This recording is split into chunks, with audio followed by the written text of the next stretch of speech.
അസ്സലാമു അലൈക്കും വറഹ്മത്തുള്ളാഹ്.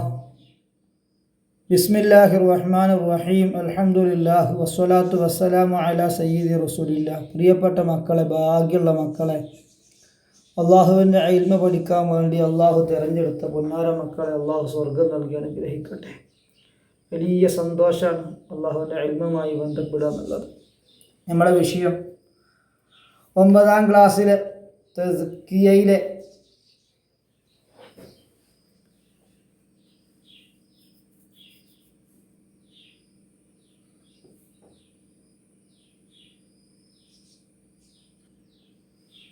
നാലാമത്തെ പാഠം അദാബുൽ ഖബ്രി ഫീ ലൈലത്തുൽ ഖദ്രി. അതിൻ്റെ തെദ്രീബാത്തിലാണ് നമ്മൾ വായിക്കുന്നത്. ഖുറാസോയി കേട്ടോ. അവിടെ ആദ്യം കുറച്ച് വായിക്കാനുണ്ട് അല്ലേ. ആദ്യം മാളി, മുലാരി, മസ്തർ അല്ലേ. പിന്നെ ഏകവചനം, ബഹുവചനം. അൻസ്വത്ത യുംസിത്തു ഇൻസ്വാത്തൻ, അസ്റഫ യുസ്രിഫു ഇസ്റാഫൻ, ലാസമ യുലാദി മുലാസമത്തൻ, ഇത്വലഅ യത്വലിഉ ഇത്വിലാഅൻ, തറഖ യതറഖ തറഖിയൻ. ഇത് നമ്മളിങ്ങനെ ചൊല്ലി പഠിക്കണം കേട്ടോ. ഇത് ഇങ്ങനെ തന്നെ പഠിക്കാം, നമുക്ക് മാറ്റാം, നമ്മളെ ഇഷ്ടത്തിന് മാറ്റാൻ പറ്റുള്ളൂ. ഇത് എങ്ങനെയാണോ ഉള്ളത് അങ്ങനെ തന്നെ. ഹാസിദുൻ ഹുസാദ്, ഹാസിദ് ഹുസാദ്, അജൂബ ആജീബ്, ഷതീത് ഷത്ത, ഉഫ്ക് ആഫാഖ്, സനത്ത് സനവാത്ത്, ഹുജ്ജത്ത് ഹിജജ്, ഷെയ്ഖ് മഷായിഖ്, ആഖിർ ജമു അവാഖിർ. അപ്പം അങ്ങനെ ഇതൊക്കെ അർത്ഥം എഴുതിയല്ലേ. അപ്പോൾ ഒന്ന് പറയണം. ഹാസിദ് അസൂയുള്ളവൻ, അജുബത്ത് അൽബുദ്, ഷതീത്ത് ഭാഗങ്ങൾ, ഉഫ്ക് അതെ ഷതീത്ത് ചിഹ്ന ഭിന്നമായതൊക്കെ പറഞ്ഞ ഉഫ്ക് അതും ഭാഗം, ആഫാഖ് സനത്ത് വർഷം, ഹുജ്ജത്ത് തെളിവ്, ഷെയ്ഖ് വൃദ്ധൻ, ആഖിർ അവസാനം, അവാഖിർ അവസാനങ്ങൾ. നമ്മൾ ആഖിർ വായിക്കാതിട്ട് ആഖിറാണ്, ആഖിർ അവാഖിർ ഇതൊക്കെ തന്നെ. ഇത് സർഫാക്കാൻ ഇത് ഏകവചനം, ബഹുവചനം ഇതൊക്കെ മനുഷ്യന് ആവശ്യം വരും. നമ്മൾ ഒരാളെ അസൂയ എന്ന് പറയുമ്പോൾ ഹുവ ഹാസു എന്നറിയാം. അവിടെ കുറേ ആളുകളെ പറ്റി പറയുമ്പോൾ ഹും ഹാസു എന്നല്ല പറയാം, ഹും ഹുസാദ്. മനസ്സിലാണ്ടോ? അതുപോലെ തന്നെ അത് ഹിയ അജൂബത്ത് അത് പറയുമ്പോൾ അത് ഹുന്ന പറയുകയാണെങ്കിൽ ആജീബു. മനസ്സിലാണ്ടോ? ഇവിടെ നമ്മൾ തുടങ്ങുന്ന വസ്തു ഏകവചനമാണെങ്കിൽ ഇവിടെ ഇതിനെ ഏകവചനമായിട്ട് കൊണ്ടുവരണം. ഇത് ബഹുവചനം, ഇവിടെയും ബഹുവചനം. അപ്പോഴേ സംസാരം യോജിപ്പുണ്ടാവുള്ളൂ. അപ്പോൾ അത് പഠിക്കന്നെ വേണം, പറഞ്ഞ് പഠിക്കണം. അതൊക്കെ ആവശ്യം വരും ഇൻഷാ അല്ലാഹ്. ഇനി കുത്തുബുൽ മാന അർത്ഥൈദാന മുഫ്സിഇ ഭയപ്പെടുത്തുന്നവൻ, ഓലസ് രാത്രിയുടെ തുടക്കം, സ്വംത് മൗനം, അജൂബ അത്ഭുതം, മുസ്ഇജ് ശല്യപ്പെടുത്തുന്നവൻ, ഫലക്ക് ആകുലത മനസ്സിനുള്ളത് പേടി, ആകുലത, സ്വീത്ത് ശബ്ദം, അതുപോലെ തന്നെ പ്രശസ്തി എന്നൊക്കെ അർത്ഥമുണ്ട്. സ്വീത്ത് അജൂബ അത്ഭുതം. നക്തശിഫുൽ ഇജാബാത്ത് ഉത്തരങ്ങൾ കണ്ടെത്താം. കുറേ ചോദ്യങ്ങൾ, അതിൻ്റെ ഉത്തരങ്ങൾ അറബിയിൽ ചോദിച്ചാൽ അറബിയിൽ എന്ത് ചെയ്യണം? ഉത്തരം പറയും വേണം. ചോദ്യം അറബിയിലാണ്, അപ്പോൾ അറബിയിൽ ഉത്തരം പറയണം. മിന്നൈന കാല സൗത്തുൽ മുഫ്സിഇ ആ ഭയപ്പെടുത്തുന്ന ശബ്ദം എവിടെ നിന്നാണ് ഉണ്ടായത്? അത് ഞാൻ ഇങ്ങനെ ചെറുതാക്കി എഴുതിയിരിക്കുന്നു. അതിൻ്റെ അർത്ഥം, ചോദ്യത്തിൻ്റെ അർത്ഥം മനസ്സിലാക്കാൻ വേണ്ടിയിട്ട്. അടുത്തുള്ള ഖബറിൽ നിന്ന്. പിന്നെ മൻ ഹാദൽ വലദുല്ലദീ സമിഅ സൗത ഈ ശബ്ദം കേട്ട ആ കുട്ടി ആരാണ്? ഈ ശബ്ദം കേട്ട കുട്ടി ആരാണ്? ഷിഹാബുദ്ദീൻ അഹ്മദ് ഹജരി അൽ ഹൈതമി അൽ മക്കി.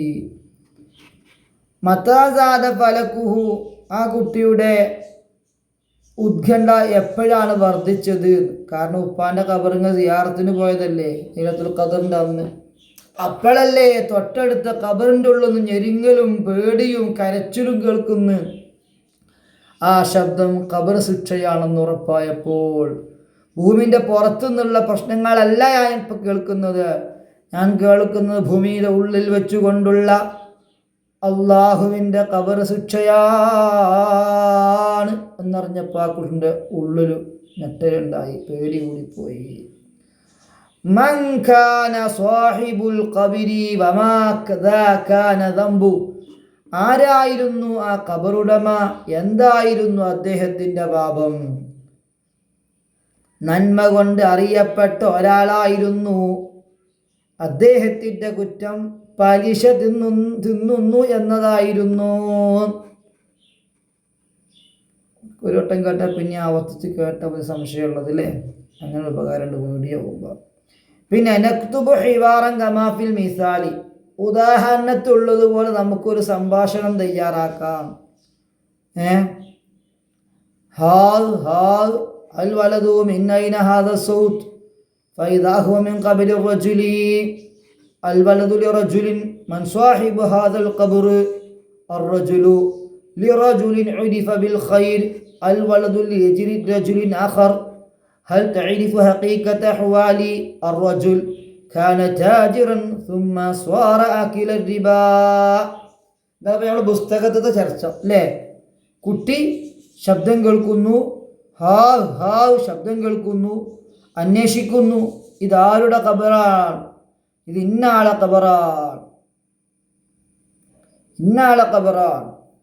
ആ ആളാരാണ്? നല്ല മനുഷ്യനായിരുന്നു എന്ന് പറഞ്ഞു. അപ്പോൾ അയാളെ പറ്റി അറിയുന്ന വേറെ ആളോട് പോയിട്ട് രഹസ്യമായിട്ട് അന്വേഷിച്ചു.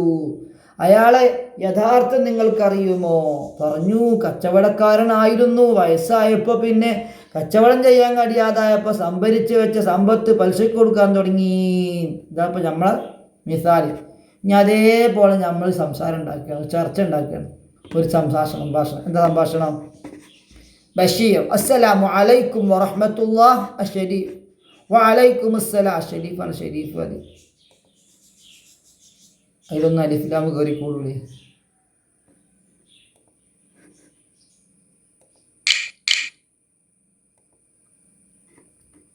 ഷരീഫ്, വഅലൈക്കും അസ്സലാം വറഹ്മത്തുള്ളാഹ്. മിൻ ഐന തജീഉ, എവിടുന്ന് നിങ്ങൾ വരുന്നേ? ബഷീർ, അജീഉ മിനൽ മക്തബ, ഞാൻ മക്തബിൽ നിന്ന് വരിക, ലൈബ്രറിയിൽ നിന്ന് വരികയാണ്. അഷ്ശരീഫ്, ലിമ ജിഅത ഇലൽ മക്തബ, ഈ എന്തിനാ ലൈബ്രറിയിൽ പോയത്? ബഷീർ, ലിമുത്വാലഅത്തി തുഹ്ഫത്തുൽ മുഹ്താജ്, തുഹ്ഫത്തുൽ മുഹ്താജ് എന്ന കിതാബ് ഒന്ന് നോക്കാൻ പോയതാണ്, മുത്വാല ചെയ്യാൻ പോയതാണ്, ഒരു കാര്യം അന്വേഷിക്കാൻ വേണ്ടി കിതാബ് എടുത്ത് നോക്കാൻ വേണ്ടി പോയതാണ് ലൈബ്രറിയിൽ. അഷ്ശരീഫ്, അത് അഷ്ശരീഫ് വന്നിട്ടുള്ളത് നിങ്ങൾ അങ്ങനെ മനസ്സിലാക്കിയാൽ മതി. അത് കോപ്പി എടുത്താണ് വേറെ സ്ഥലത്ത് എഴുതിയിട്ട്, അപ്പം അങ്ങനെ വരുന്നതാണ്. സെയ്ദ് പറയണ്ടേ? സെയ്ദ് തന്നെയാണ് കേട്ടോ.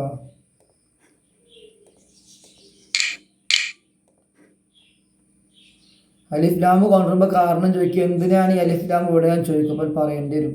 അതാണ് ഇവിടെ ആവശ്യം. ഷീൻ്റെ ശബ്ദം തന്നെ ആവശ്യമില്ല, ഉപയോഗിക്കും കേട്ടോ.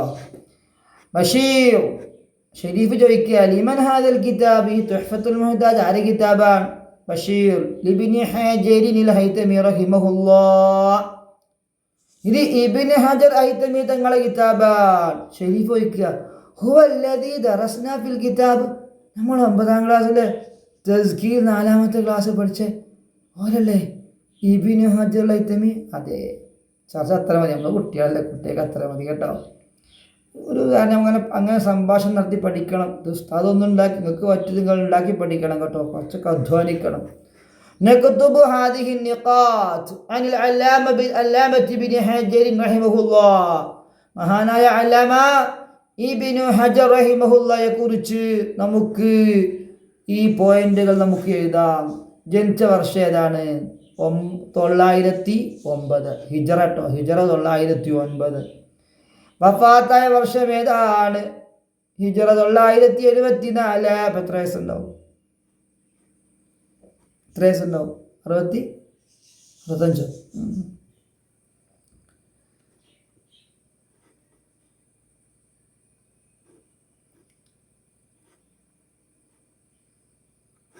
കിതാബുഹു അല്ലദീ സ്വാറ ഉജൂബതൻ, അദ്ദേഹത്തിൻ്റെ കിതാബിൽ നിന്ന് വളരെ പുതുമയാർന്ന അത്ഭുതം കുറിക്കുന്ന ഒരുപാട് അത്ഭുതങ്ങൾ അടങ്ങിയ കിതാബ് ഏതാണ്? തുഹ്ഫത്തുൽ മുഹ്താജ് ബി ശറഇൽ മിൻഹാജ് ആകുന്നു. ഉംറുഹു, ഒരു വയസ്സ് എത്രയാണ്? 65. നിങ്ങൾക്ക് വേണമെന്ന് വെച്ചാൽ കഴിഞ്ഞിട്ടില്ല. നക്തുബു കമാ ഫിൽ മിസാലി, ഈ മിസാലുള്ളതുപോലെ നമ്മൾ എന്ത് എഴുതണം. മിസാലുള്ളതുപോലെ എഴുതണം. യഖറഉ ത്വാലിബു അൽ ഖുർആൻ. അപ്പോൾ നമ്മൾ എന്ത് എഴുതുക? ഇവിടെ മുദക്കറിനെ സൂചിപ്പിക്കുന്ന ഫിഇലാണ്. ഇവിടെ ഫായിൽ മുദക്കറാണ്. മഫ്ഊൽ നോക്കണം, മഫ്ഊൽ എന്തും ആകാം. അപ്പോൾ ഇവിടെ നമുക്ക് ഇനി ഇവിടെ ഇവിടെ യാന്നേ പറ്റൂ, ഇവിടെ താ പറയാൻ പറ്റൂല. മനസ്സിലാണല്ലോ? ഇവിടെ മുഅ്മിന് മുദക്കറായതുകൊണ്ട് ഇവിടെ യസ്മഉ. അപ്പോൾ യഖറഉ ത്വാലിബു അൽ ഖുർആൻ യസ്മഉൽ മുഅ്മിനു അൽ ഹദീസ്. ഓക്കെ. ഇനി രണ്ടാമത് ല യഖറഅൽ മുനാഫിഖുൽ ഖുർആൻ. ഇവിടെ ലന്നുണ്ട്, അപ്പോൾ ഇവിടെ ലന്ന് വേണം. ഇവിടെ മുദക്കറിനെ സൂചിപ്പിക്കുന്ന ഫെയിലാണ്, അപ്പോൾ ഇവിടെ മുദക്കറിനെ ഫെയിൽ. ഇവിടെ ഫായിൽ മുദക്കറാണ്, ഇവിടെ ഫായിൽ മുദക്കറാണ്. പിന്നെ മഫ്ഊൽ നോക്കണമെന്ന് ഞാൻ പറഞ്ഞില്ലേ. അപ്പോൾ ഇവിടെ കണ്ടോ, ഈ ലന്നെന്ന അക്ഷരം വന്നാൽ അവിടെ മുളാരിയായ ഫെയിലിന് നെസ്ബ് ചെയ്യുന്നു, അതിൻ്റെ അവസാനത്തിന് ഫത്ഹ ചെയ്യുന്നു. നിങ്ങളിപ്പോൾ അങ്ങനെ മനസ്സിലാക്കിയാൽ നെസ്ബ് ചെയ്യും കേട്ടോ. ഇവിടെ യഖറഉ നൗദി, യഖറഉ. എന്നാൽ ഇവിടെ ലൻ യഖറഅ നൗദി, ലൻ യഖറഅ. അൻ, ലൻ, കൈ, ഇദൻ, ഈ 4 അക്ഷരങ്ങൾ മുളാരിയായ ഫെയിലിൻ്റെ തുടക്കത്തിൽ വന്നാൽ ഇവിടെ ഊ എന്നല്ല പറയാം, ആ എന്നാ പറയാം. ലൻ യസ്മഉ എന്നല്ല, ഇവിടെ കണ്ട യസ്മഉ. പക്ഷെ ഇവിടെ കണ്ടത് ലൻ യസ്മഅന, യസ്മഅ. ലന്ന് കടന്നപ്പോൾ നെസ്ബ് ചെയ്തു. ഇത് ഞാൻ പറഞ്ഞു, രണ്ടും മുദക്കറായതുകൊണ്ട് ഇങ്ങനെ തന്നെ പറയാൻ പറ്റുള്ളൂ. അതുപോലെ പേരൊക്കെ മാറ്റട്ടോ, വിഷയമല്ല. യദ്ഖുലുൽ മുഅ്മിനുൽ ജന്നത. അല്ല, യദ്ഖുലുൽ മുഅ്മിനു അൽ ജന്നത, യദ്ഖുലു അൽ മുഅ്മിനു അൽ ജന്നത. അപ്പോൾ ലൻ യദ്ഖുലുൽ കാഫിറു അൽ ജന്നത. ഇവിടെ ലന്ന് വന്നപ്പോൾ യദ്ഖുല. അത് നോക്കണം നിങ്ങൾ. ഇവിടെ യദ്ഖുലു ആണ്, ഇവിടെ യദ്ഖുലാണ്. ഈ ലന്ന് വന്ന കാരണം കൊണ്ടാണ്. യദ്ഖുലുൽ കാഫിറു നാർ ല യദ്ഖുലുൽ മുനാഫിഖുൽ ജന്ന. ഇവിടെ ലന്ന് വന്നപ്പോൾ യദ്ഖുല. അപ്പോൾ നമ്മൾ ഇതേപോലെ അങ്ങോട്ട് എഴുതി കൊടുക്കുക. അല്ലാഹു എന്നെ ഖബൂലാക്കണേ അല്ലാഹ്. ഇനി മഹാനായ ഇബ്നു ഹജർ അൽ ഹൈതമി റളിയല്ലാഹു അൻഹുവിനെ കുറിച്ച് ഈ കഥയിൽ പറഞ്ഞത് ചെറുതായിട്ടൊന്ന് അവൾ അവതരിപ്പിക്കുക. അഥവാ ഈ പാഠത്ത് പറഞ്ഞ കാര്യം ചുരുക്കത്തിൽ ഇങ്ങോട്ട് തയ്യാറാക്കാം. അതൊക്കെ ഇങ്ങനെ ശരിക്കും വായിച്ചാൽ മതി കേട്ടോ. അതൊക്കെ ഇങ്ങനെ കോപ്പി എടുത്ത് എഴുതണത്. മഹാനായ ഇബ്നു ഹജറുൽ ഹൈതമി റളിയല്ലാഹു അൻഹു ചെറുപ്പത്തിൽ റമളാനിലെ ഒരു രാത്രിയിൽ തൻ്റെ ഉപ്പയുടെ ഖബറിനരികിൽ ഇരിക്കുകയായിരുന്നു. അപ്പോൾ അടുത്തുള്ള മറ്റൊരു ഖബറിൽ നിന്ന് കഠിനമായ ശിക്ഷയും കരച്ചിലിൻ്റെയും ശബ്ദം കേട്ടു. അദ്ദേഹം അത്ഭുതപ്പെട്ടു. പുണ്യമാസത്തിലും എന്താണ് ഇയാൾക്ക് ഇത്രയും വലിയ ശിക്ഷ എന്ന് അന്വേഷിച്ചപ്പോഴാണ് സത്യം മനസ്സിലായത്. പുറമേ പള്ളിയും നിസ്കാരവുമായി നല്ലവനായി ജീവിച്ച ആ മനുഷ്യൻ രഹസ്യമായി പലിശ വാങ്ങി ജീവിക്കുന്ന ആളായിരുന്നു. പുറമെയുള്ള നല്ല വിശേഷണമല്ല, നല്ല വേഷമല്ല, നമ്മുടെ ഉള്ളിലെ നന്മയാണ് പ്രാധാന്യം എന്ന് ഈ കഥ നമ്മെ പഠിപ്പിക്കുന്നു.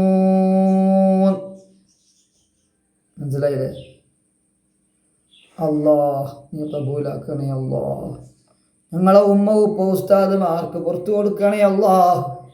അവരെ ഖബർ സ്വർഗ്ഗാക്കണേ അല്ലാഹ്. ജീവിച്ചിരിക്കുന്നവർക്ക് നല്ല ആരോഗ്യവും ആഫിയത്തും കൊടുക്കണേ അല്ലാഹ്. ഞങ്ങളെ ഉമ്മ ഉപ്പ ഉസ്താദുമാരെ ദുനിയാവിൽ നീ കഷ്ടപ്പെടുത്തല്ല റബ്ബേ. ഞങ്ങൾക്ക് വേണ്ടി ഒന്നുമല്ലാത്ത സമയം അവരെ ജീവിതം അറ്റിവെച്ചവരാണ് അവർ. അവരോട് സ്നേഹം നൽകണേ അല്ലാഹ്. അവരെ വാക്ക് ഞങ്ങളെ അവസാനത്തെ വാക്കാക്കണേ അല്ലാഹ്. ഉമ്മ ഉപ്പമാരെ ധിക്കരിച്ച് സ്വർഗം നഷ്ടപ്പെടുത്തുന്നവരിൽ ഞങ്ങളെ പെടുത്തല്ല റബ്ബേ. ഞങ്ങൾ പഠിക്കുന്ന മക്കളാണ്. ഞങ്ങൾക്ക് നല്ല ബുദ്ധി തരണേ അല്ലാഹ്. ഓർമ്മശക്തി തരണേ അല്ലാഹ്. പഠിച്ചവനെ ഒരു ഫസാദിലും ഞങ്ങൾ അകപ്പെടുത്തല്ല റബ്ബേ. ഞങ്ങളെക്കൊണ്ട് ഒരാൾ നന്നാകുക എന്നതല്ലാണ്ട് ഞങ്ങളെക്കൊണ്ട് ഒരാളെ ആഖിറം നീ പരാജയത്തിലാക്കല്ല റഹ്മാനേ. ബിറഹ്മതിക യാ അർഹമർ റാഹിമീൻ. അസ്സലാമു അലൈക്കും വറഹ്മത്തുള്ളാഹി.